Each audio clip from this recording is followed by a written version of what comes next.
해서 봉투에 넣어서 저희한테 우편으로 보내면 그걸 갖고 심의를 해가지고 돈을 주는 방식을 아주 옛날 방식이죠. 하다가 2012년도에 이제 지금 문화재청에서 만든 협업 포털이 있어요.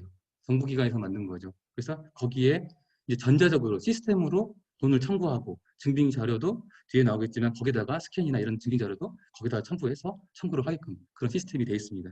그래서 이제 2012년도부터 이제 그걸 운영을 하는데 갑자기 종이로 받다가 무조건 시스템으로 바로 이거 바꿔라라고 하게 되면 연세가 있으신 분들이나 시스템을 잘 사용하지 못하는 분들, 그 전에 물론 이제 사전에 교육을 하긴 했지만 교육 못 받으신 분들이나 이런 분들은 청구를 잘 못 하시겠죠. 그래서 2012년도부터 이제 그 병행으로 그 1분기, 2분기까지는 기존의 종이서식도 하고 그 다음에 전자행동도 하고 그래서 두 가지로 청구하게 하고 화면에 나와 있는 2012년 3, 4분기부터 현재까지는 이제 종이서식은 아예 없어졌어요. 그래갖고 전자행동으로만 문화유통에서 아까 만든 협업 포털을 통해서만 청구를 할 수 있게 시스템을 이제 아예 전면 개편을 하게 됩니다. 그래서 지금 구조센터, 야생동물 구조센터 있죠. 지금 현재 이 장소가 제가 지금 나와서 강의하고 있는 데가 충남 야생동물 구조센터인데요. 구조센터는 어떤 문제가 그 당시에 있었냐. 2005년도부터 똑같이 일반 치료소라면 주변에 있는 동물병원 중에 문화재청이나 시도에서 치료소로 지정받은 데를 얘기합니다. 전국에 한 240개 정도 있거든요, 현재요. 근데 일반 치료소가 있고 이런 센터가 있는데 센터 같은 경우에는 현재 지금 환경부, 문화유통에서 지정한 게 만든 게 아니라 이 충남 야생동물 구조센터도 환경부에서 만든 거예요. 그래서 매년 이 치료비를 주는 게 아니라 관리비를 줍니다. 이 센터 운영하는 관리비. 그리고 이제 문화유통에서 나가는 치료비는 아까 말씀드린 대로 모든 야생동물이 아니라 야생동물 중에서 그 문화재로 지정되어 있는 천연기념물에 대해서만 돈을 치료비로만 주는 거거든요. 근데 이제 엄연히 내용이 달라서 이렇게 각각 나오고 있는데 모 국회의원께서 이제 국감에서 이중 지원이라 센터도 똑같이 환경부에서 지원금을 받고 있는데 문화유통에서 또 국고를 받고 있는 거는 이중 지원이 있지 않느냐라고 해가지고 그때 이제 이건 엄연히 치료비고 관리비고 다르다라고 했는데도 그게 잘 안 됐어요. 그래서 현재까지 2012년도부터 지금 센터 같은 경우에는 아까 제가 심의한다고 했지 않습니까? 심의하고 나서 심의한 금액의 50%만 줘요. 그러니까는 10만 원을 청구했는데 심의하면서 10만 원이 깎였어요. 그래서 9만 원이 됐는데 9만 원을 다 주는 게 아니라 9만 원 중에 반, 4만 5천 원만 지금 주고 있는 그렇게 현재까지 그렇게 되고 있는 시스템이 되어 있습니다. 그리고 연도별 치료경비 청구 지급 현황을 보면 2009년도부터 이제 지금 작년 거 2019년도까지 보면 치료 건수들이 2009년도에 837건에서 쭉 늘어나서 작년만 보더라도 1221건이죠. 계속 늘어나고 있어요. 어쨌든 시스템이 잘 구축이 되고 이제 돈 주는 시스템도 잘 이제 되다 보니까 치료소에서 주는 이제 청구하는 금액이 청구하는 건수가 많이 늘어나는데 중간에 쭉 보다 보면은 아까 제가 말씀드린 2012년도 거를 보면 지급률이 2009년도에 97%. 왜냐하면 예산보다 더 많이 청구를 했기 때문에 돈을 다 못 주는 거예요. 그 다음에 2010년도에 77%, 2011년도에 70%, 그 다음에 2012년도부터 쭉 100%로 가죠. 이 100%로 갔던 건 아까 방금 전 슬라이드에서 말씀드린 대로 치료센터를 심의한 금액의 반만 주다 보니까 일반 치료소가 100% 지급을 하게 된 거예요. 그래서 2012년도부터 현재까지는 저희가 그 심의한 금액의 모든 센터부터 치료소까지 다 100% 지금 다 주게 됐고요. 치료소에 반반 주다 보니까. 그리고 2013년도에 치료 건수가 갑자기 쭉 잘 늘다가 770건으로 줄죠. 줄었던 이유는 아까 제가 말씀드린 대로 12년도, 13년도부터 시스템으로 완전히 바뀌었다 그랬죠. 그다음에 3, 4분기부터 완전 시스템으로 바뀌면서 이거를 이제 이거 너무 복잡하니까 연세가 있으신 분들이나 이런 분들은 아예 청구 안 해야지 그러고 안 하는 거예요.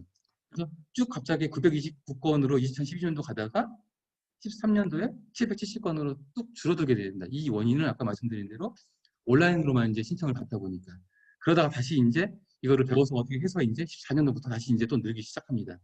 근데 2018년도에 갑자기 928건으로 왜 줄어들었습니까? 라고 물어보면 이거는 시스템이나 다른 정책이 바뀐 게 아니라 모 구조 치료센터에서 그 분기 내에 청구를 해야 뒤에 나오겠지만 분기 내에 청구를 해야 되는데 한 300여 건을 그때 청구를 안 한 거예요. 그래가지고 아예 여기에 반영이 안 돼갖고 저희가 돈을 지급을 안 한 게 있어서 982건으로 이게 줄어들었지만 실질적으로는 약 한 1200건 이상이 넘는 라고 보시면 될 것 같습니다. 그래서 이제 내용을 보면 이제 치료금비 지급에 대한 심의를 아까 한다고 그랬죠. 심의를 하고 그 다음에 이런 구조 치료 교육도 하고 그 다음에 심의위원들도 저희가 해마다 바뀌는 법이나 뭐 법을 개정한다거나 뭐 어떤 뭐 이렇게 정책을 바꾸기 위해서 심의위원들도 별도의 워크숍을 저희가 하고 있습니다. 그래서 수의사회에서 하고 있는 게 치료금비 심의도 하고 돈을 지급도 하고 그 다음에 이런 교육 아까 이한 교수님이 사전에 말씀하셨지만 이런 교육도 하고 그 다음에 심의위원들을 자질을 향상시키기 위한 어떤 뭐 정책 반영을 하기 위한 워크숍도 저희가 진행을 하고 있습니다.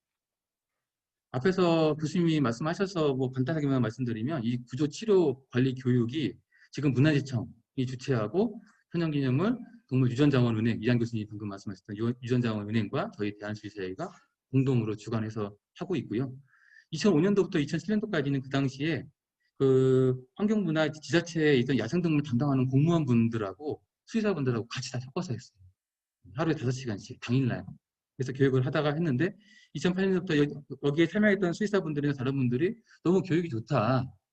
이런 지금 우리나라에 이런 야생동물이나 이런 거에 대한 교육을 해주는 데가 하나도 없었는데 너무 교육이 좋은데 어떤 실습이나 이런 것들을 조금 체계적으로 하는 교육이 있었으면 좋겠다는 건의가 있어가지고 2008년도부터는 저희가 이제 교육을 수의사들, 재활사분들 그런 분들을 이제 별도로 소수인원 아까 제가 말씀드렸죠. 지금은 약 한 100여 분이 이제 온라인 교육이기 때문에 들 수 있지만 그전에는 한 25명, 30명 정도만 소수 인원을 놓고 저희가 1박 2일로 하다가 그다음 2박 3일로 늘려서 저희가 교육을 그 당시에 그렇게 했었고 지금도 현재도 그렇게 운영하고 있었습니다.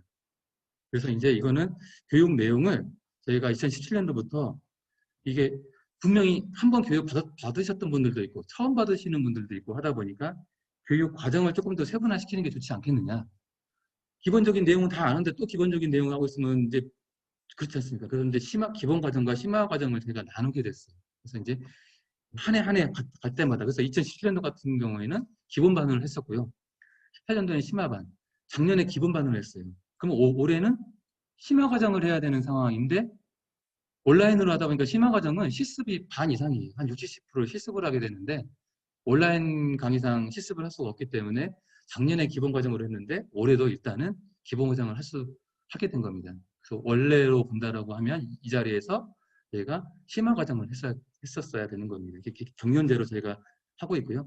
교육생들도 그렇게 뭐 25명, 30명 정도밖에 저희가 받지를 못하기 때문에 이게 선별하는 신청은 많고 그렇다고 근데 그러려면 선착순이 아니라 그 선별하는 기준이 좀 있어야 되겠다라고 해가지고 저희가 2박 3일 교육 중에 뭐 하루만 온다, 이틀만 온다 그렇지 않고 최소 이틀 이상 참여가 가능하신 분들 우선순위로 하고 그 다음에 신규 그래서 처음 들으려고 하는 분들을 먼저 넣어주고 그 다음에 천연기념물 구조치료소로 지정된 그래도 이게 치료교육이기 때문에 그 구조치료소에 지정된 동물병원이나 이런 센터나 거기에 계시는 수의사분이나 관리자분들, 재활사분들을 그 다음에 우선적으로 하고 그 다음에 이제 야생동물 구조센터에서 경력 1년 이상 이내에 되는 수의사나 재활관리사 분들, 그 다음에 학생분들 이제 순위로 저희가 선발을 해서 교육을 하고 있습니다. 구조치료소를 지정하고 지금 지정 취소를 하는 업무는 초창기에는 문화재청에서 치료소를 지정을 하고 무슨 문제가 있으면 지정 해지를 시키는 것은 문화재청에서 했었었는데 지금은 현재는 각 지자체에서 시도 지자체에서 다 하고 있습니다. 그래서 그 지정은 어떻게 되느냐? 그러면 수의사 면허를 받은 자가 개설하고 있는 동물병원 이 치료소가 할 수 있고 치료를 해야 되니까 당연히 그 수의사가 있는 동물병원이어야 되겠죠. 그 다음에 수의사 면허를 받은 자를 소속 직원으로 두고 있는 지방자치단체의 축산 관련 기관 또는 수의사 면허를 받은 자를 소속 회원으로 두고 있는 관리단체 또는 동물보호단체가 되면은 치료소로 지정 신청을 해서 승인을 받게 되면 치료소가 될 수 있다라는 겁니다. 그다음에 그러면은 이제 지정 취소가 되는 것들은 어떤 것들이 있냐? 당연히 뭐 거짓이나 부정한 방법으로 그 요건이 이래야 되는데 거짓으로 이렇게 해서 지정을 받았다거나 지정 요건에 미달이 된다거나 뭐 중대한 과실로 치료 중인 동물을 죽게 하거나 불구가 되게 하거나 치료 결과를 보고하지 않거나 거짓으로 보고하는 거. 뭐 제대로 이렇게 치료하지 않았는데 다른 자료를 집어넣어가지고 치료한 것처럼 해가지고 허위로 보고를 한다거나 이런 것들. 그러면 당연히 그 지정 취소가 되겠죠. 그 다음에 그 동물 치료 경비를 거짓으로 청구한 거 문화재청이나 지방자치단체장의 명령을 위반한 경우에는 이제 시도지사가 그 치료소를 지정 취소를 할 수가 있습니다. 그럼 지급 경비 위탁 업무는 어떻게 되냐? 문화재청장이 법의 문화재보호법에 따라서 제38조 제4항에 따라 천연기념물 치료경비 지급에 관한 업무를 저희가 수의사법에 있는 수의사법 제23조에 따라 설립된 수의사회에다가 위탁을 한다라고 법에 명시가 되어 있습니다. 그래서 아까 말씀드린 수의사회가 심의도 하고 심의해서 돈을 지급을 하고 하는 업무를 저희 대한수의사회에서 하고 있고요. 심의위원회를 아까 두고 있다고 말씀드렸었는데, 심의위원회는 지금 관리 지침상에 저희가 치료경비 심의를 할 수 있는 심의위원을 저희 대한수의사회가 둘 수 있게 돼 있어요. 2009년도부터 저희가 심의위원회를 구성을 했고요. 그 심의위원회 구성에는 문화재청 천연기념물과가 되겠죠. 담당 부서는 천연기념물과입니다. 그래서 문화재청 담당관 1위는 무조건 여기 심의위원회에 들어가게 되어 있고요. 그 다음에 수의사회 직원 중에 1명이 포함돼서 10명 이내로 구성이 되어 있고, 임기는 당연직의 경우는 그 직을 재임하는 기간 동안이 되고, 기타 위원은 2년이지만 연임을 할 수 있게 저희가 되어 있습니다. 그럼 이제 실무적인 얘기로 들어가 보면 치료경비 청구는 어떻게 하느냐? 아까 말씀드린 대로 종전에 그 종이 서식으로 하던 거를 2013년도부터 시스템을 만들어진 시스템에다가 청구를 한다고 말씀드리지 않았습니까? 그래서 거기다 전자행당에다가 저희가 청구를 시스템상으로 청구를 하게 되어 있습니다. 그래서 이제 수의사회는 그 치료경비 지급 청구가 이제 시스템에 들어오게 되면 저희가 분기별로 심의위원회를 해요.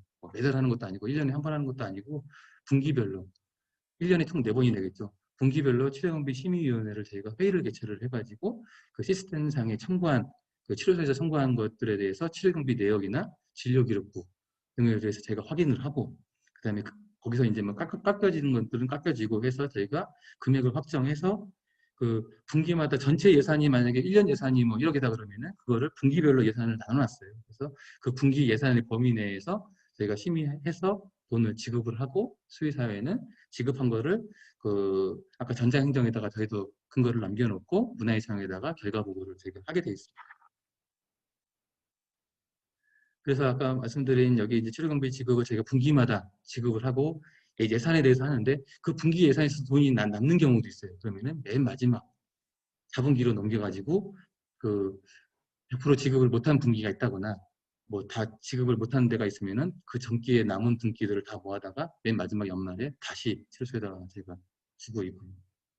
그다음에 동물 치료소에서 경비를 청구할 때에는 그 시스템에 지금 필수 입력 사항으로 들어가 있긴 하지만 그 동물의 전환된 날짜 또 입력을 하게 돼 있고, 전환된 장소 또 입력을 하게 돼 있고, 전환 원인 뭐 이게 뭐 사고냐, 뭐 벽에 부딪혀갖고 이런 뭐 부딪혀갖고 충돌로 인한 어떤 사고냐, 뭐 이런 것들에 대해서 정확하게 기입을 해야 돼요. 그냥 이게 뭐 다쳤다 이렇게 하는 게 아니라 전환 원인도 거기다가 입력을 해야 되고, 그 상황을 다 거기다가 시스템에다가 다 입력을 하게 돼 있습니다.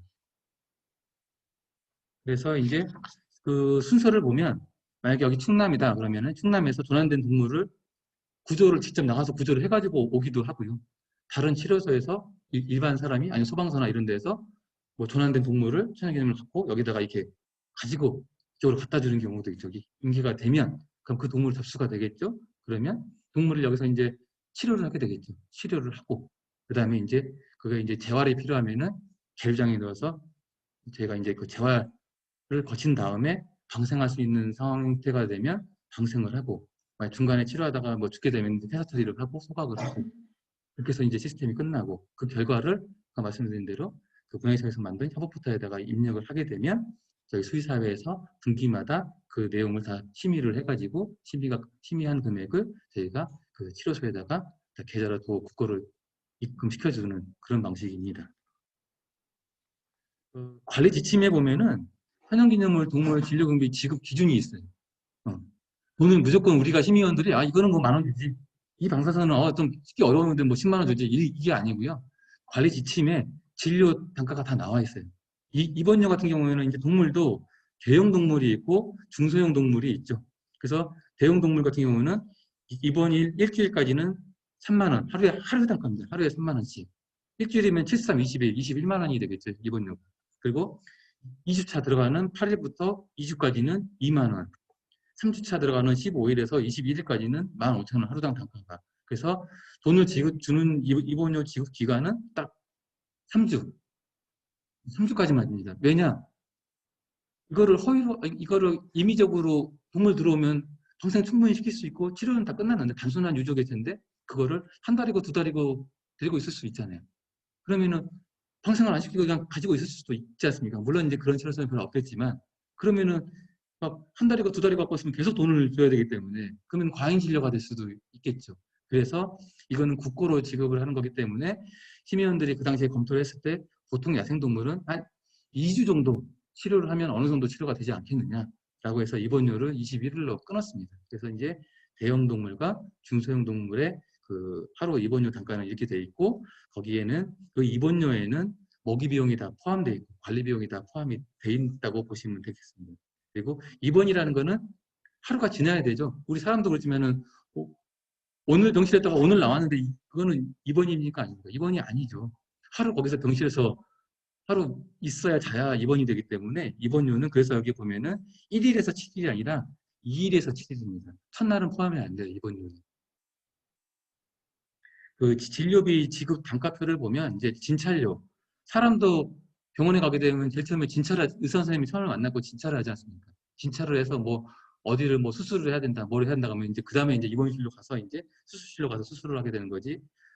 의사 선생님은 안 만나고 진단도 안 하고 바로 갈 수는 없죠. 그렇기 때문에 처음에 이제 개체가 들어오게 되면은 진찰료, 이거는 시스템에 청구를 하지 않아도 기본적으로 그 개체당 한 건 무조건 신체 검사 비용이 이 금액이 들어가게 됩니다. 이 단가도 입원료처럼 대형 동물과 중소형 동물이 단가가 나눠져 있어요. 그래서 이 금액을 보시면 뭐 되고요. 가장 이제 치료소 분들이 좀 이게 실수를 많이 하고 자꾸 시스템에 자꾸 놓치는 부분이 이 약입니다. 약. 내복약이나 매복약 이런 것들에 대한 약을 그냥 투여했다. 그냥 체크만 해가지고 일로만 해놓고 그냥 넘어가 버리면 돈이 안 나가요. 어떤 약을 어떤 용법으로 어떻게 이거를 서술을 기술을 해주셔야 되는데 그냥 시스템에 그냥 하루 했으니까 거기 클릭해가지고 1 그냥 넘겨버리면은 심의위원회에서 봤을 때는 이게 진짜로 주사를 놨는지 약을 먹였는지 확인할 길이 없죠. 그리고 기본적으로 약을 먹이고 주사를 놨으면 그 외용약을 이게 투여를 했으면 어떤 약을 했는지 하고 기본적으로 그건 넣어줘야 되는데 그걸 빠뜨린 경우가 있어요. 그래서 약품명이나 용법, 용량을 기본적으로 거기다가 다 서술을 해주셔야 된다는 겁니다. 이게 많이 실수를 하세요. 그리고 주사료가 있고 수액 같은 경우에는 계속 수액을 알고 있는 경우도 있어요. 과잉 진료가 될 수 있죠. 그래서 이제 이거는 그 개체당 1주까지만 저희가 지급을 하고 정맥 카테터 삽입했을 때에만 수액 주사료로 저희가 인증을 하고 있습니다. 그리고 이런 것들에 대한 증빙 사진, 증빙 자료는 우리가 그 스캔된 것들이나 그런 자료를 시스템에다가 다 첨부를 해놔야지 저희가 다 지급을 할 수 있게 되고요. 그다음에 방사선 촬영료, 방사선은 한 장에서 2장 찍은 거를 한 판으로 1회로 인정을 해요. 그러면 3개 찍었다. 그러면은 2회로 인정이 됩니다. 3판에서 4판은 2회로 인정이 되고 5판에서 5장에서 6장은 3회로 인정이 되고 그렇게 되어 있습니다. 뭐 그렇게까지 찍을 경우는 없지만 2장 이상이 2장까지가 돼야 1회로 인정이 된다. 이것도 당연히 증빙사진이 첨부가 돼야 되겠죠. 그다음에 뭐 예방접종, 뭐 마취료, 검사료 이런 것들이 있는데 대부분 가장 중요한 게 아까 말씀드린 대로 어떤 검사를 하고 한 거에 대한 증빙 자료가 있어요. 검사를 했다? 그럼 검사 수치도 입력이 돼야 되겠죠. 검사를 했는데 그냥 검사했다. 이상 무 이렇게만 써놓으면은 그거를 이게 진짜 검사를 했는지 어떤 검사를 어떻게 했는데 어떤 결과가 나왔는데 어떻게 해서 이상이 없다라고 하는 건지에 대한 기본적인 설명이 좀 필요하겠다. 근데 이제 일반 치료소에서 이런 것들도 놓치는 경우가 많아요. 근데 놓쳐가지고 정말 했는데 놓쳐가지고 서술을 안 해가지고 돈이 다 깎이죠, 그러면. 그럼 그래봤자 돈이 지급이 안 돼요. 다 깎여요. 그런 것 증빙, 옆에 이렇게 비고에 보여있는 뭐 성분 용량, 뭐 증빙사진 필수 입력, 뭐 이런 것들은 다 그대로 해주셔야 돼요. 증빙사진을 다 넣어줘야 되는데, 뭐 증빙사진 필수 입력이라고 뭐, 그 보종용 전신 흡입 마취나 수술용 전신 흡입 마취가 다 증빙사진 필수라고 되어 있는데, 증빙사진을 안 넣었어요. 그러면 여기 돈이 다 안 나가는 거예요. 다 건건이. 그래서 그거를 좀 필수적으로 좀 잘 입력을 해주셨으면 좋겠고요. 여기도 마찬가지입니다. 뭐 대부분 다 증빙사진 필수라고 되어 있죠. 이런 것들에 대해서는 증빙사진을 다 넣어주셔야 된다는 겁니다. 증빙사진 필수가 많아요. 수술이나 검사에 대한 것들은 거의 필수적으로 증빙사진이 다 들어가야 된다고 보시면 될 것 같고, 맨 마지막에 보면은 구조 및 방생. 아까 이제 구조를 여기 충남센터로 예를 들면 차를 가지고 어디에서 뭐 전환된 동물이 있습니다. 뭐 이게 가져가줘서 치료를 해주세요라고 하면은 가서 구조를 하러 나가는 경우가 있죠. 그러면은 그거를 하루에 나가지 않습니까? 그래서 건당 그거는 무조건 5만 원씩 지급을 하게 돼 있어요. 그래서 치료소별 1일. 근데 만약에 오늘 충남에서 여기저기 한 3군데 들려서 3건을 구조를 해갖고 왔어요. 그럼 건당 주는 게 아니라 오늘 하루 나갔다 온 걸로 저희가 이제 보기 때문에 이거는 하루 출장비 같은 개념이에요. 그래서 오늘 하루에 3건을 구조를 해갖고 왔건 10건을 했건 간에 하루에 한 번 참고할 수 있습니다. 그리고 방생도 마찬가지예요. 뭐 이렇게 해놨다가 충남에서 오늘 한꺼번에 10개 채를 방생할 수 있고 2개 채를 방생할 수 있는데 두 개 채 방생했다고 해서 곱하기 2에서 10만 원 청구하는 게 아니라 오늘 나가서 오늘 10마리들, 3마리들을 방생한 거에 대해서는 그 날 하루로 보기 때문에 그 치료소별 1회로 한정이 되어 있다. 그리고 또 이제 또 실수가 하는 부분이 현장 사진. 그냥 박스에 들어있는 걸 찍어놓고 구조했다, 방생했다 하시는 분들이 있어요. 기본적으로 현장 배경에 나와서 구조를 하든 방생을 하든 실내에서 방생하지 않죠. 박스에 넣고 방생합니까? 그건 아니거든요. 그래서 기본적으로 돈을 청구하고 국고를 청구해서 받을 수 있는 요건이 되려면 구조하고 방생에 대한 증빙사진은 현장 사진이 필요하겠다. 그래서 현장 사진은 또 다 달라고 하는 겁니다. 근데 이제 박스에 딱 넣어놓고 찍고 방생했다라고 하는 것들에 대해서는 제가 인정할 수가 없다라고 해서 지급이 안 되고 있는데, 물론 방생할 때 힘들죠. 방생하면서 동시에 찍으려고 힘드는데 어떤 일반 치료소에는 혼자 나가서 혼자 방생하는 분들도 있을 수는 있는데, 근데 요즘은 이제 핸드폰이 있으니까 이렇게 하면서 동시에 찍긴 하더라고요. 그럼 그 정도는 제가 다 인정을 하니까요. 이 구조 치료비 청구할 때에는 현장 사진이 첨부된 사진을 좀 증빙으로 좀 넣어주셨으면 하는 거고, 그 다음에 이제 많은 부분이 또 잘못되는 부분 중에 하나가 안락사 공고사항이 있어요. 관리 지침에 분명히 안락사 공고사항을 제가 마련을 해놨습니다. 안락사가 뭔지 다 알고 계시지 않습니까? 한번 읽어보면 야생동물 특성상 둘 이상의 다리를 잃었거나 절단수리, 다리가 절단이 되고 걷지 못하고 나중에 그런 상태에서 야생에서 살 수 있을까요? 방생시켜놔갖고 다른 야생동물에 먹이가 되겠죠. 일반 집에서 키우는 반려동물하고는 야생동물은 다르기 때문에 이 안락사 공고 사항이 있어요. 그래서 둘 이상의 다리를 잃었거나 절단술이 필요한 경우는 굳이 치료하고 할 게 아니라 안락사를 하라는 얘기인 겁니다. 그리고 한 다리만 절단을 했지라도 방생이 어렵고 평생 사육 상태에서 머물러 야생으로 돌려보낼 수 없는 그런 야생동물은 안락사를 해야 된다는 거죠. 후각을 영구적으로 잃었어요. 그럼 먹이 사냥을 할 수 없지 않습니까? 그럼 죽게 되겠죠. 시력을 잃었는데 당연히 야생에서 살 수 없죠. 뭐 기타 등등 보시면 쭉 나와 있습니다. 이랬을 경우에는 치료소에서 굳이 치료를 하지 말고 이런 상황이 되는 야생동물 특성상 안락사를 하라는 얘기입니다. 근데 이제 안락사라는 것들을 뭐 여기 뒤에 계신 저희 소수자 선생님도 아시겠지만은 처음 진단했을 때 딱 나와요. 거의 90% 나와요. 이거는 안락사 할 수 있는 개체냐, 아니면 치료하면 이 정도면 충분히 방생할 수 있는 개체냐 나오거든요. 근데 누가 봐도 방사선 찍었을 때 방사선상에 이거는 절단이 돼가지고 이거는 절단 수술을 해가지고 될 수 있는 상황이 아닌 상황인데 그거를 굳이 수술해가지고 나중에 폐사시키거나 수술에 성공했다 하더라도 야생으로 돌려보낼 수 없는 상태를 치료하는 것은 무의미하다라는 겁니다. 그래서 이런 공고사항을 만들어 놓은 거고요. 근데 이제 우리가 이제 시민분들이 심의하다 보면 이 첨부된 방사선 사진을 저희도 보거든요. 봤는데 이건 분명히 알아서 사항인데 굳이 또 수술을 해가지고 뒤에 가서 죽고 하는 경우가 있어요. 그러면은 치료비는 다 지급이 되느냐? 아니에요. 안락사로 판정할 수 있었던 그 방사선 사진 정도까지만 지급이 되고 그 이후에 무슨 수술을 하셨던 간에 그 이후의 거는 다 치료비가 다 부인정됩니다.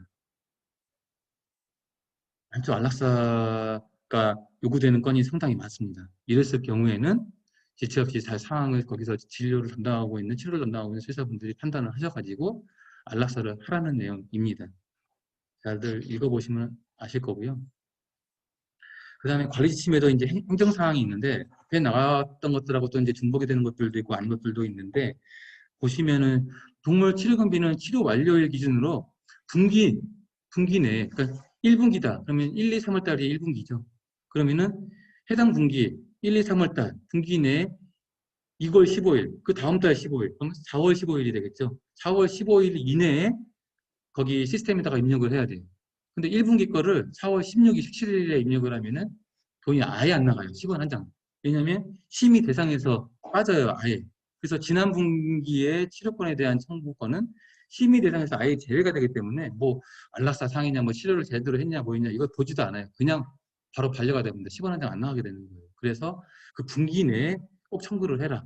그리고 1분기면은 3월 31일까지 있겠지만 31일 날 끝난 것도 있는데 바로 어떻게 그날 밤에 입력할 수 없으니까 그 다음 달 15일까지 청구할 수 있는 기간을 열어둔 겁니다. 그래서 15일 이내에는 시스템에다가 입력을 하고 청구를 해라 라고 하는 거고, 이것도 잘못 지켜져 가지고 통째로 날아가는 경우가 있어요. 그리고 매분기 4분기는 회계연도, 저희도 이제 회계연도라는 거는 만약에 2020년이다 그러면은 12월 31일이 회계연도예요. 12월 31일 날로 이제 1년이 끝나지 않습니까? 그러면 저희도 뭐를 해야 되느냐? 이 예산은 2020년도 예산이에요. 그래서 그 문화예청에다가 저희도 국고 다 쓴 거에 대한 결과 보고를 해야 되는데 31일까지 다 한 거를 하고 내년 1월 달에 보고할 수는 없죠. 12월 달 안에 저희도 결산을 내야 되거든요. 그래서 4분기 같은 경우에는 10, 11, 12 3개월이지 않습니까? 그럼 12월 말까지 원래 해야 되는데 12월 말까지 받고 하다 보면 해가 넘어가 버리기 때문에 매 4분기는 회계연도 국고 결산 관계로 치료 완료일자 11월 31일까지 11월 30일까지 해놓으면 입력은 언제까지 할 수 있죠?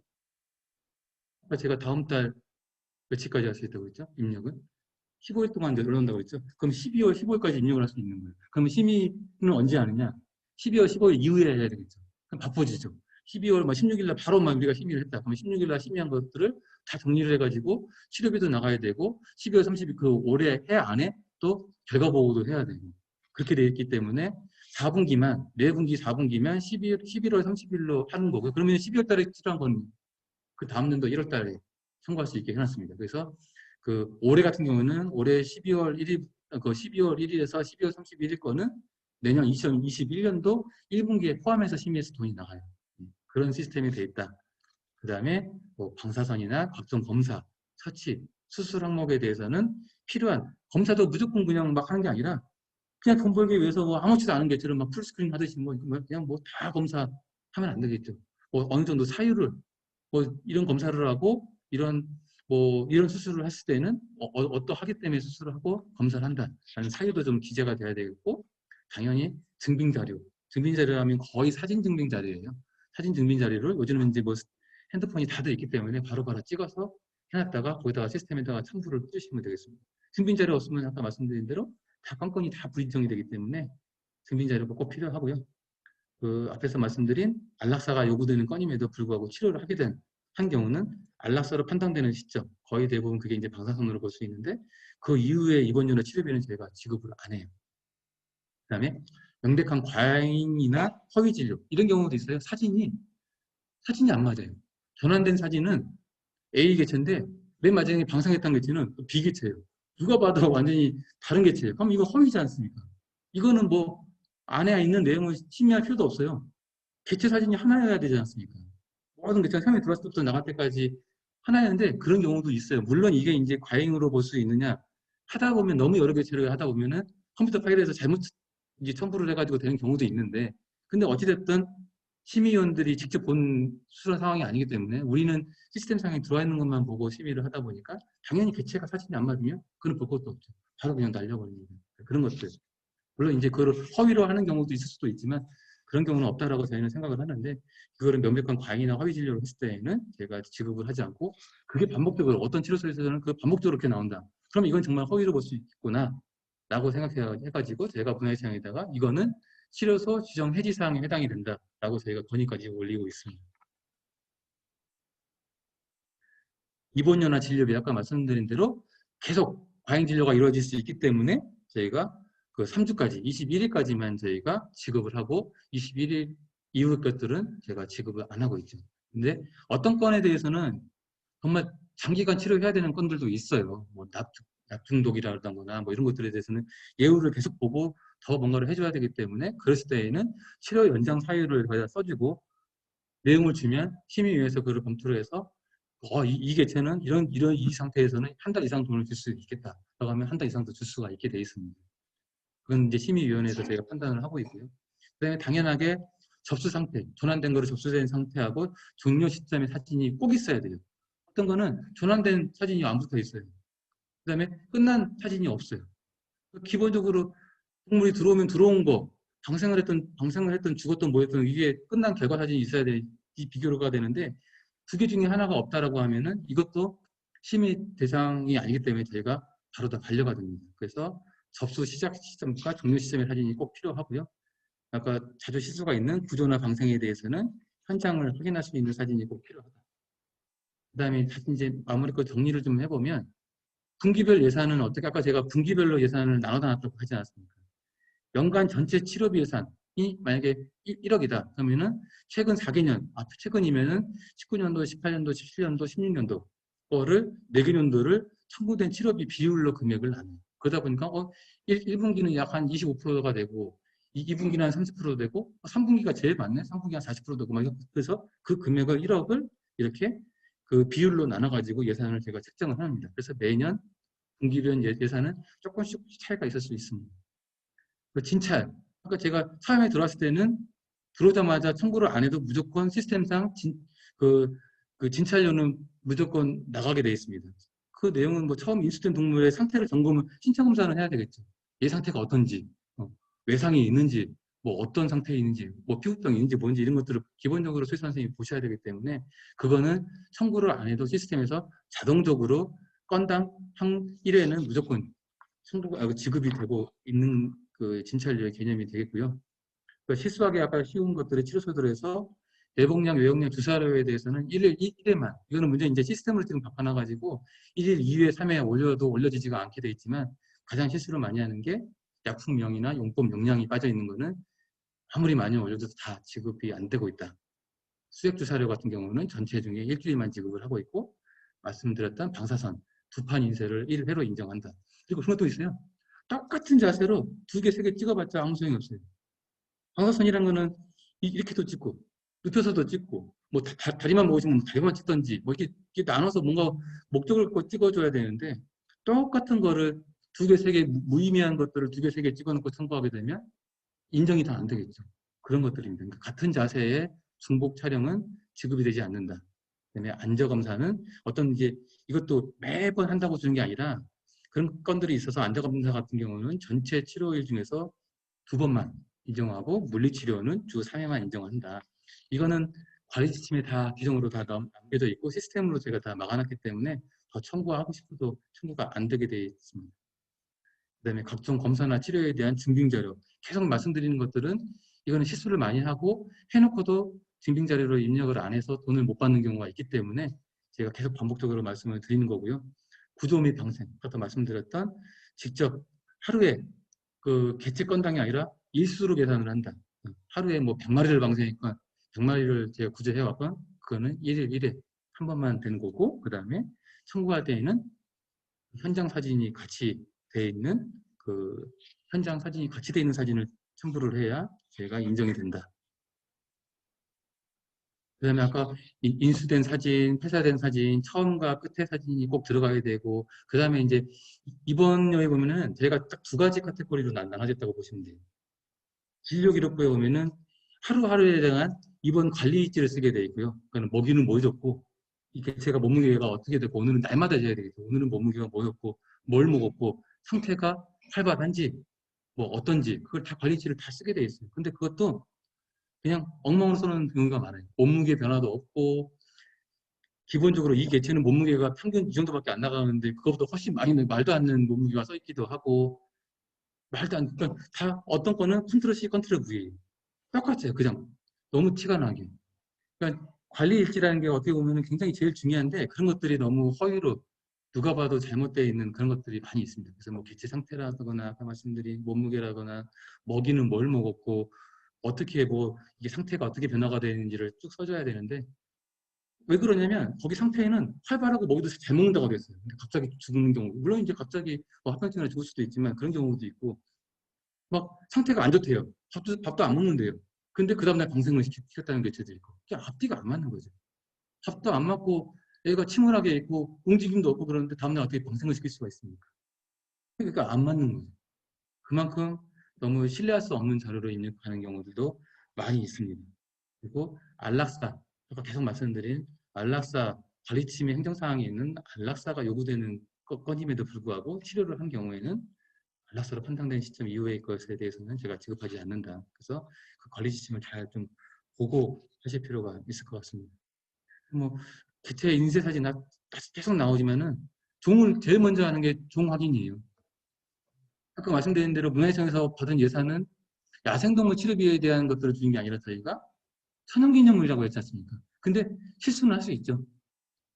천연기념물이라고 제가 청구를 해가지고 여기다 치료를 해가지고 청구를 했는데 봤더니 천연기념물이 아니에요. 그냥 일반 야생동물이에요.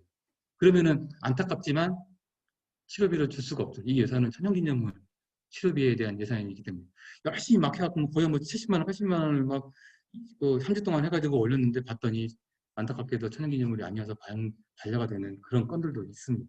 안타깝고요. 그래서 그 좋은 관계를 좀 확인을 잘 해볼 필요가 있고 그 관리 내역이나 치료 내역의 사실에 맞게 뭐 지금 여름에 방송을 했는데 사진을 보니까 뭐 거의 뭐 초겨울 사진이 붙어 있어요. 그럼 이거 어떻게 믿겠습니까? 이런 경우가 있습니다. 예.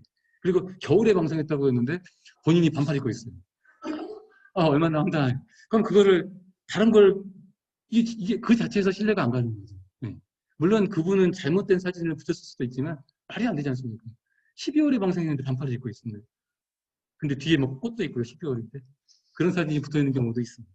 그만큼 조금 뭐 허위라고 볼 수는 없지만 좀 이렇게 신뢰할 수 없는 자료들이 가끔 있을 때에는 저희는 아예 심의 자체가 안 되기 때문에 반려가 된다는 것들을 좀 주의해 주셨으면 좋겠고 투약이나 주사에 대해서는 아까 계속 말씀드린 용법 용량을 좀 써주시고 어떤 수술이나 검사를 했을 때는 어떤 사유를 좀 명확하게 좀 써달라. 네. 그냥 막 그러면 과잉 진료도 본인이 처음에 인수했을 때는 상태가 좋고 아무 그냥 단순 유조개체고 아무렇지도 않다고 해놓고 뭐 온갖 검사는 치료 여기 기준에 있는 것은 다 검사를 해요. 그건 말 그대로 과잉 진료죠. 필요 없는 검사를 할 필요는 없는 거 아니에요. 근데 해야 되는 경우가 있다라고 하면은 해봐라고 뭐 하지만 뭐 어때서 이건 검사를 해야 된다라고 하는 기본적인 설명을 좀 써주셨으면 좋겠다는 거. 나머지 것들은 좀 앞으로 말씀을 드렸고요. 그 8번 같은 경우도 중요합니다. 계류 및 비행 훈련 시설이 없죠. 일반 치료소는. 일반 도시에 있는 일반 병원에서는 어디 계류 시설이 어디 있어요? 계류 시설이라는 거는 야생동물이 좀 이렇게 날아다닐 수도 있고 비행 훈련을 할 수 있는 공간에 있다가 어느 정도 얘가 이제 날 수 있겠다 싶으면 이제 방생을 시켜야 되는 그런 계류 시설을 말하는데 일반 치료소에는 계류 시설이 없어요. 지금 이제 충남이나 이런 데 같이 지금 지정이 되어 있는 센터만 있죠. 그러니까는 일반 치료소에서 치료를 한 다음에 좀 계류 기간이 필요하겠다. 1차 치료소인 일반 치료소에서 치료는 다 끝났지만 바로 방생을 할 수는 없는 게죠. 봐도 그거 좀 계류가 필요해.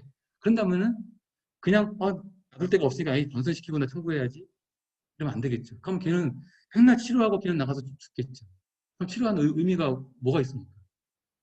필요가 없는 거예요. 뭐 단순하게 돈 받기 위해서 선거하는 건 아니지 않습니까? 그래서 그럴 때에는 본인이 일반 치료소에서는 계류를 할 수 없기 때문에 근처에 가장 가까운 근처에 이런 센터로 보내서 센터에서 계류 기간을 어느 정도 계류를 하고 좀 이렇게 비행 훈련을 한 다음에 방생할 수 있도록 그렇게 좀 해줬으면 좋겠다는 거고. 그럼 그렇게 인계돼가지고 일반 치료소에서 인계돼가지고 만약에 충남으로 온 개체는 다시 여기서 접수 받는 거예요. 입원료나 다 받을 수 있어요. 그렇게 청구해가지고. 그 다음에 여기서 계류시장에 있다가 방생을 시키면 방생비 다 들어갈 수 있으니까 좀 그런 절차를 좀 지켜줬으면 좋겠다. 그냥 일반 치료소에서 뭐 치료만 끝내고 바로 방생시키지 말고 방생을 할 수 있는 개체에 대해서만 방생을 하고 그렇지 않은 개체에 대해서는 일반 센터로 다시 인계를 해서 비행훈련을 한 다음에 방생을 할 수 있게. 그 다음에 뭐 어떤 지역 같은 경우는 간혹 가다가 지역적인 어떤 행사 같은 개념으로 해가지고 방생 행사를 해요. 방생 행사. 모아놨다가 뭐 어떤 정치인들이나 뭐 시도 뭐 공무원들이나 이렇게 모아놓고 그거 사진 찍기 위해서 하는 경우도 간혹 있죠. 그거 하지 말라고 저희는 항상 얘기합니다. 개체마다 방생할 수 있는 시기가 다 있는 거예요. 오래 계류시켜 놓는다고 그게 오랫동안 비행훈련을 했으니까 얘는 나가면 더 잘 살겠지. 그건 아니거든요.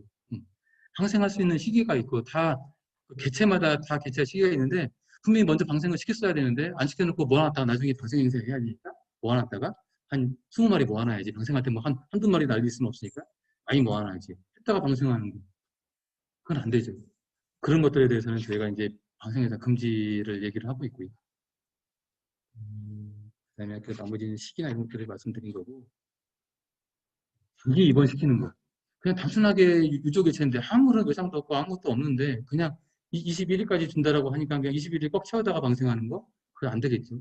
팀위원들이 보면은 그거는 입원료 꽉 씁니다. 사유도 없이 그냥 뭐 활달하고 잘 하고 있는데 그냥 20일 딱 채웠다가 방생하는 건 돈 받기 위한 조치로밖에 저희는 안 보이기 때문에 그거는 다 착각을 합니다. 그 다음에 초기 진단도 없이 물론 이제 어떤 치료소마다 본인만의 어떤 치료 방식이나 이런 것들은 있을 수 있는데 초기 진단 없이 매번 야생동물이라는 거는 전환되는 원인이 너무 다양하지 않습니까? 충돌도 있고 그 단순한 유족개체도 있고 뭐 여러 가지 뭐 진짜 뭐 사고가 나서 어디 부러진 격치도 있고 뭐 있는 많은데 이 원인이든 저 원인이든 뭐 상관없이 여기는 무조건 그냥 자기가 그냥 뭐 무조건 단순한 주사처 치료하고 본인이 잘 쓰는 약 주고 그다음에 방생시키고 하는 그런 거를 갖고 하는 거는 아니다. 야생동물의 그 전환되는 원인에 맞춰서 초기 진단을 정확히 해서 거기에 맞는 치료를 하고 수술을 하고 해서 그다음에 알맞은 교육기간을 거친 다음에 방생을 해야 이게 그 정석적인 그 시스템이지 그냥 뭐 그 전환되는 원인하고 상관없이 뭐 똑같은 약 쓰고 똑같은 방식으로 했다가 똑같이 방생시키는 것들은 그거는 잘못된 치료 방식이다라고 하는 게 저희 심의위원들의 의견입니다. 그리고 아까 이게 반면에 뭐 그렇다고 모든 검사를 막 해도 되느냐? 아까 말씀드린 대로 그냥 단순한 유전개체고 외상도 없고 아무것도 없는 개체인데 그냥 다 검사하는 거예요. 혈액 검사, 화학 검사, 전해질 검사, 혈구, 분변, 안저 검사 뭐 등등등등 뭐 쭉 풀스크린 다 해버리면은 뭐 검사비만 한 4, 50만 원 나오겠죠. 그러니까 그것도 과잉 진료가 될 수 있는 거예요.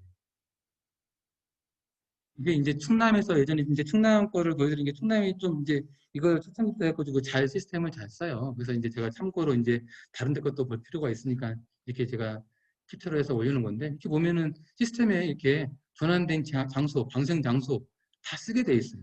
이렇게. 근데 이런 것도 제대로 잘 안 쓰는 경우도 있어요. 인수된 사진, 그 다음에 방사하는 사진, 초기 개체 사진과 결과치 사진이 꼭 같이 첨부가 돼야 된다는 거. 둘 중에 하나가 첨부가 안 되면 심의가 안 된다는 거.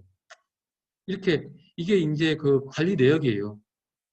먹이는 어떻고 상태가 어떻고 여기 보면 다 거기 상태가 불량이라고 돼 있죠. 먹이도 자가급여가 안 되고 이제 유도를 했고 강제급여 하게 되고 이 개체는요. 충돌이었네요. 충돌. 먹이는 뭐를 줬고 그래서 몸무게가 어떻게 변화가 됐고 먹은 양은 어떻게 됐고를 다 입력을 하게 해놓은 거예요. 이렇게. 빠짐없이 들어가 있죠. 이렇게 잘 근데 어떤 데들은 그냥 컨트롤 C, 컨트롤 V로 보이는 경우가 좀 있죠. 물론 충남 거 중에 좀 옛날 거든 뭐 이게 작년 거긴 하지만 이렇게 이 정도는 입력을 시켜줘야 되지 않느냐. 그래야지 심의를 할 수 있지 않느냐는 저희는 판단을 하는 겁니다.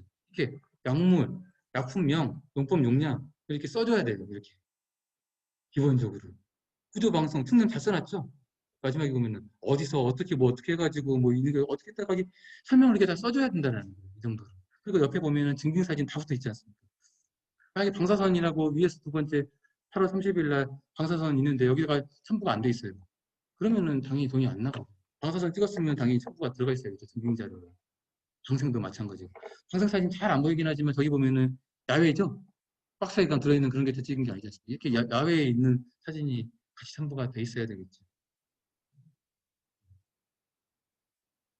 방사선이나 수술이나 처치에 대한 증빙사진도 이렇게 다 붙어 있어야 됩니다. 이렇게 설명이 다 들어가 있어야 돼요.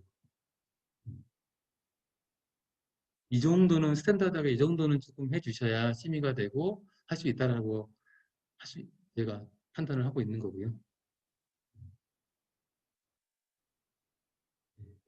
제가 말씀드린 내용은 이렇게 되는데 너무 시간 관계상 어찌됐든 제가 딱 3시까지 맞추는 거 좀 두서없이 말씀을 드렸고 이게 그 코로나로 인해서 이게 마스크를 쓰고 말씀을 드리다 보니까 좀 이게 발음도 좀 이상할 수도 있고 이게 제가 안경을 쓰고 있는데 말하다 보니까 이게 습기가 차서 이거 벗을 수도 없고 참 그런데 이게 좀 보시는 분들이 좀 불편할 수도 있을 수도 있겠다 들었는데 어쩔 수 없는 상황이라 좀 이해는 해주시고요. 지금 앞으로 지금 제 뒤로 1시간이 더 남았고 아주 3주 매주 토요일마다 3주씩 하는데 뭐 뒤에 이제 저는 이제 그 치료비 청구에 대한 어떤 객관적인 설명을 첫날이라 드렸었던 거고 이제 다음 시간부터는 이제 진짜 이제 그 치료나 구조에 대한 자화에 대한 실질적인 교육이 이루어질 겁니다. 그래서 여러분들 제 강의는 좀 딱딱하고 재미없었지만 뒤에는 뭐 실질적인 교육으로 재밌는 강의가 될 겁니다.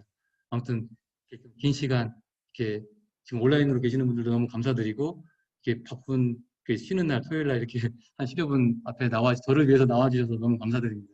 예, 감사합니다. 네네.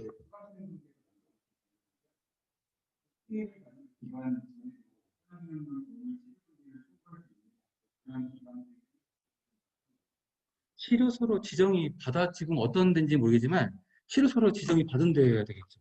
그러니까 이 치료경비라는 건 문화유치원에서 이제 지정된 기준인데 문화유치원 예산인데 아까 말씀드린 대로 치료소로 선제 조건이 치료소로 지정이 돼 있어야 됩니다. 그래서 아까 전국에 약 한 250여 개소가 있다고 말씀드리지 않습니까?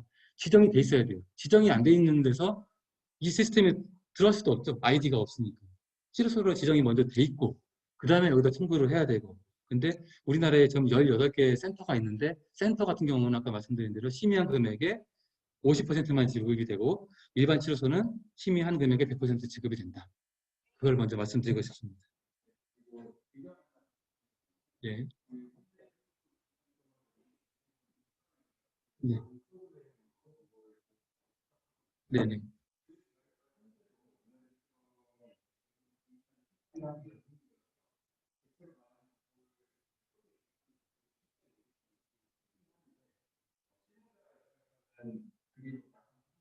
음. 네네. 그래서 그런 부분을 살펴서 프로그램이나 연동성을 조금 더 음. 강화해 주셨으면 좋겠다는 아, 의견이 있었어요. 예, 좋으신 의견이고요. 이게 지금 예전에 일반 센터들인데 일반 치료소나 센터에서 인투와일드 같은 거의 인투와일드 많이 쓰고 이제 쓰고 계시는데 그 시스템에서 기본적으로 거기다가 입력을 하고 있는데 또 이 시스템에다가 또 이중으로 돈을 청구하기 위해서 이중으로 또 입력을 하는 경우가 생겼어요. 초창기에서 그거를 이제 계속 이제 공유를 하기 위해서 문화재청에서 만든 시스템이기 때문에 솔직히 대한수의사에서 시스템에 대해서는 크게 관여를 하지는 못하지만 그래서 이제 문화재청이 이거 하버 포탈 시스템에 관련한 업체와 이쪽이 해서 지금은 어느 정도 이제 이쪽에서 엑셀을 수출받아서 여기다 한꺼번에 이제 업로드를 시킬 수 있게 되긴 하는데 방금 말씀하신 내용은 이제 조금 부족한 부분도 있을 수 있다. 그래서 언제든지 그 사항들을 별도로 이렇게 세세한 것들을 어떤 게 쓰다 보니까 안 된다. 고 한다라는 것들을 저희한테 주시면 그러면은 저희가 문화유통을 대신해서 그 업체에다가 넘겨서 이런 것들을 수정할 수 있게끔 저희가 반영될 수 있게끔 저희가 조치를 하도록 하겠습니다. 아, 네. 감사합니다.